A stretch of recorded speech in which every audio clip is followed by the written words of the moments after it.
Hi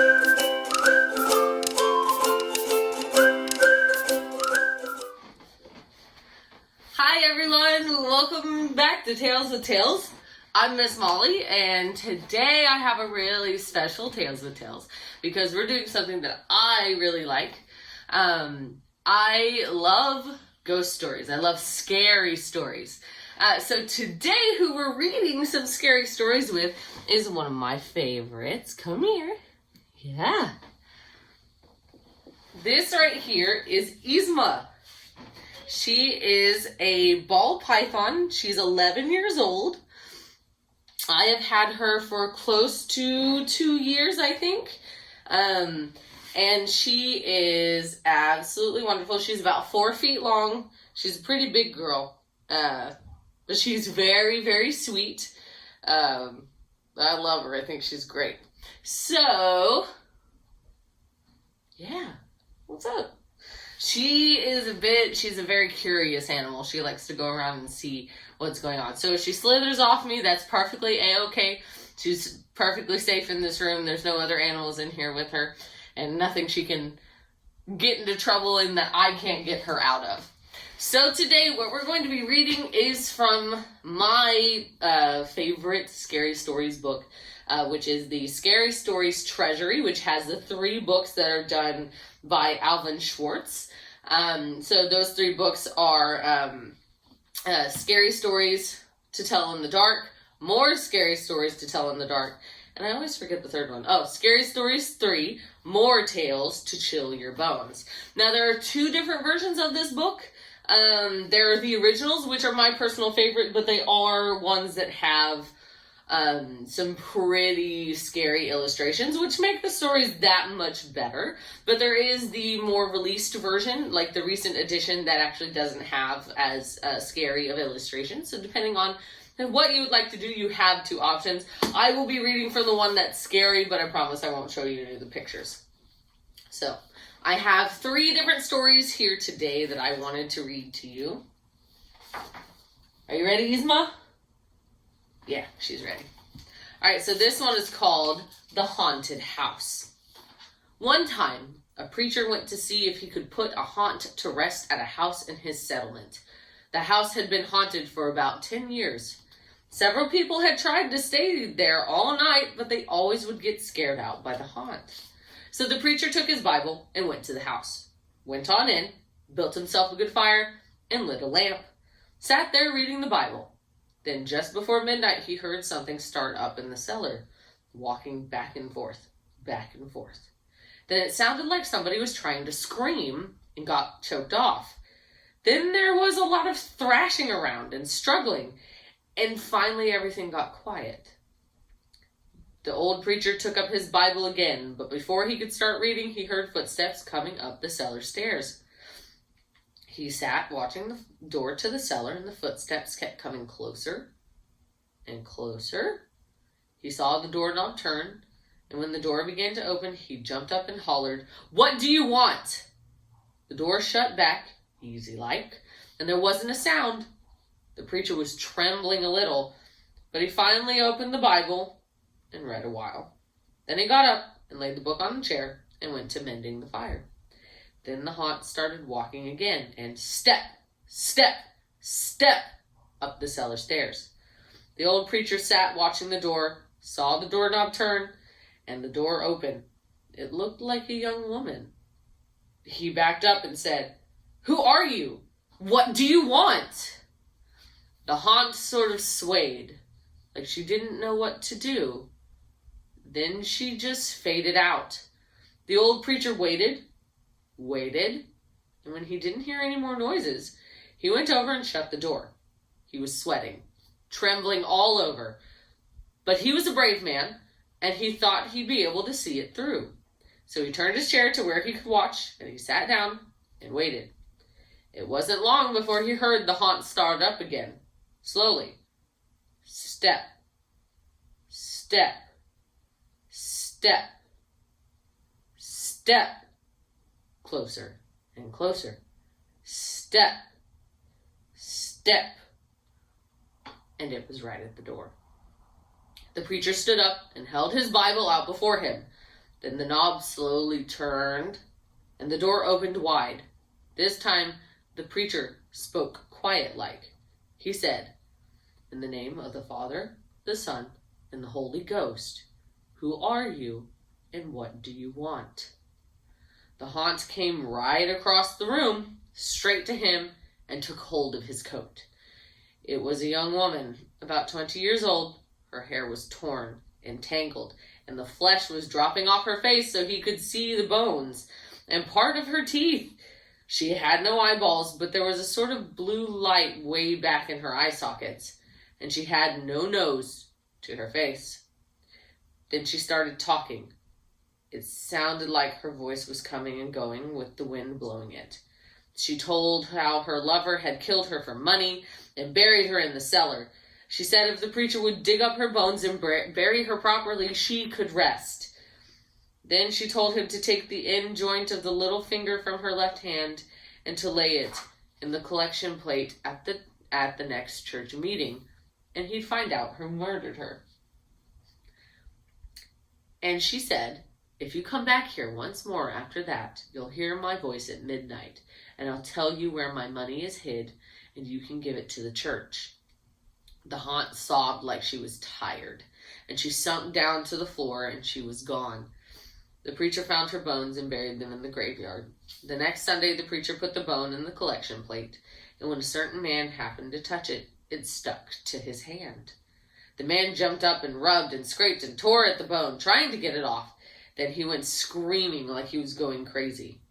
Well, he confessed to the murder, and they took him on to jail. After the man was hung, the preacher went back to that house one midnight, and the haunt's voice told him to dig under the hearth rock. He did, and he found a big sack of money. And where that haunt had held on to his coat, the print of those bony fingers was burned right into the cloth. It never did come out. The end of that one. Where are you going? Where are you going? Hold on, I gotta get my reading buddy. Come here. Where are you going? I told you she's curious. She likes to go around and explore.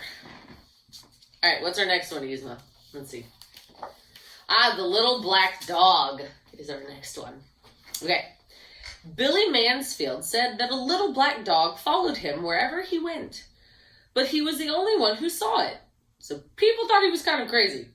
To drive the dog away, Billy was always hollering at it, throwing rocks at it, but the dog always came back. The first time Billy saw that dog was the day he fought Silas Burton. Billy was just a young man then, but the Burtons and Billy's family had been feuding for years. When Billy saw Silas riding towards him, he went for his gun, and Burton went for his. But Billy fired first. When he hit Burton in the back, knocking him from his horse, Burton's horse ran off, and his gun fell where he couldn't reach it. He lay there on the ground, pleading with Billy not to kill him, but Billy killed him anyway. Burton's little black dog was with him when he was shot. The dog kept licking Burton's face and barking and snarling at Billy. In his anger, Billy killed the dog too. There wasn't much law enforcement in those days, so Billy wasn't arrested, but all that night he heard Burton's dog outside his cabin, scratching on his door and barking to be let in. "I'm imagining this," Billy said to himself. "I shot that dog. It's dead." But the next morning, Billy saw the dog. It was waiting for him outside. From then on, there was not a day when he didn't see it. And there wasn't a night when he didn't hear it scratching on his door and barking to be let in. From then on, Billy was always finding black dog hairs on the sofa, on the floor, in his bed, even in his food. And the house and the yard stank of dog. That's what Billy said. Whenever somebody told him there wasn't any dog to see, he'd say, "Maybe you don't see it, but I do. And I'm not any crazier than you are." Things went on like that for many years. Then one morning in the middle of the winter, the neighbors didn't see any smoke coming out of Billy's chimney. When they went over to check, Billy wasn't there. A day or so later, they found his body lying in the snow in a field back of his cabin. Billy had plenty of enemies, and at first it seemed like somebody might have killed him. But There wasn't a mark on his body. There weren't any footprints out there except for Billy's. The doctor said Billy probably died of old age. But there was something odd about his death. When the neighbors found Billy, there were black dog hairs on his clothes. There were even a few on his face. It smelled like a dog had been out there. Yet no one had seen a dog anywhere. That's the end of that one. What's our next one? Let's see.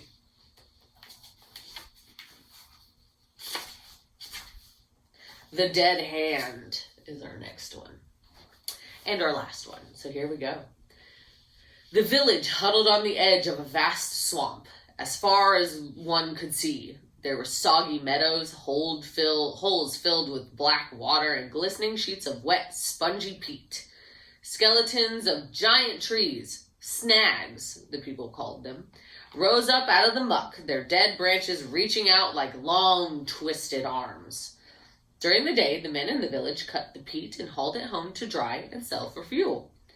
But when the sun went down and the wind, sighing and moaning, came in from the sea, the men were quick to leave.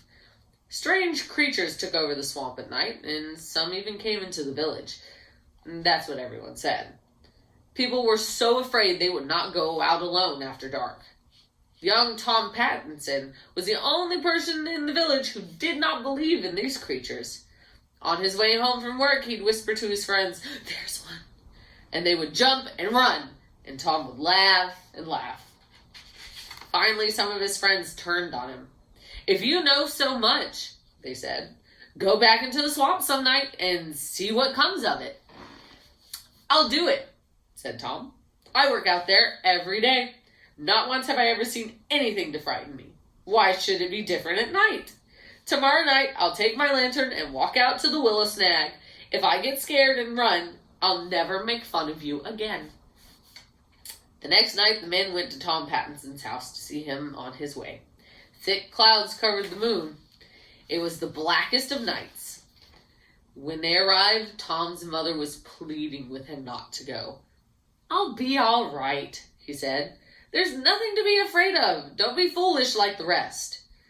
He took his lantern and, singing to himself, headed down the sponge path towards the willow snag. Some of the young men wondered if Tom wasn't right. Maybe they were afraid of things that did not exist. A few decided to follow him and see for themselves. But they stayed far behind in case he ran into trouble. They were sure they saw dark shapes moving about. But Tom's lantern kept bobbing up and down, and Tom's songs kept floating back to them, and nothing happened. Finally, they caught sight of the willow snag. There was Tom, standing in a circle of light, looking this way and that. All of a sudden, the wind blew out his lantern, and Tom stopped singing. The men stood stock still in the blackness, waiting for something to happen. The clouds shifted, and the moon came out. There was Tom again. Only now he had his back pushed up against the willow snag, and he had his arms out in front of him as if he were fighting something off. From where the men stood, it looked like dark shapes were swirling around him. Then the clouds covered the moon again. Once more it was pitch black. When the moon came out again, Tom was hanging on to the willow snag with one arm. His other arm was stretched out in front of him as if something was pulling it. It looked to the men as if a rotting, moldy hand with no arm, a dead hand, had grabbed Tom's hand. With one final wrench, whatever had hold of Tom jerked him into the muck. That's what the men said. When the clouds blotted out the moon once more, the men turned and ran through the blackness towards the village. Again and again they lost the path and fell into the muck and water holes. In the end, they crawled back on their hands and knees. But Tom Pattinson was not with them. In the morning, the people searched everywhere for Tom. Finally, they gave up. They gave him up for lost. A few weeks later, toward evening, the villagers heard a cry. It was Tom's mother. She was rushing down the path from the swamp, shouting and waving. When she was sure the villagers had spotted her, she turned and ran back. Off they went after her. The young Tom Pattinson was by the willow snag, groaning and gibberish. groaning and gibbering as if he had lost his mind. He kept pointing with one hand at something only he could see. Where his other hand should have been, there was nothing but a ragged stump oozing blood. The hand had been ripped clean off.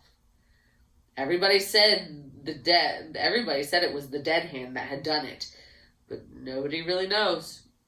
Nobody will ever know. Except Tom Pattinson.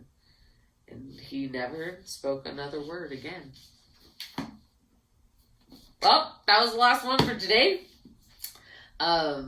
These are really, really great, and you can actually find them on cloudLibrary. They are the original editions, so they do have the original illustrations.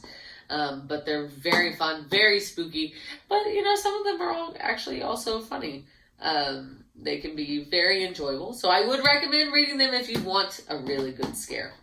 But other than that, that's all I have for you today. Bye!